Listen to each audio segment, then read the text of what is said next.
হ্যাঁ হ্যাঁ,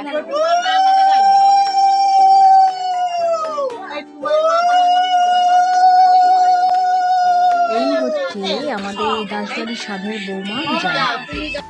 এর সাধেই গেছিলাম। তো স্বাদ হয়ে যাওয়ার পরে, স্বাদের যে রিচুয়াল সেটা হয়ে যাওয়ার পরে খেতে বসেছি। থালা নিয়ে বসেই আছি। তো সবাই এত হাসাহাসি করছি কি বলবো, ভাতও আসছে না, কিছুই না, হাসাহাসি পর্ব চলছে। তারপরে ওই যে দূরে বসে আছে আমার বরকর্তা, তার সঙ্গে তার দুই দাদা, এই হচ্ছে বর্দা আর এই হচ্ছে নোয়াদা। আর এই যে আসছে ইনি হচ্ছেন আমার মেজদা, মানে আমার সব ভাসুরেরা। আর ওই যে দূরে আমার ছেলে, উনি হচ্ছে ঘরোয়া অনুষ্ঠান, তো ওরাই সব দেওয়া তোয়া করছে, সবাইকে জল দিচ্ছে। ছোটোখাটোর মধ্যে দিনটা ভালোই কাটে না, প্রতিদিন এরকমই কাটাতে।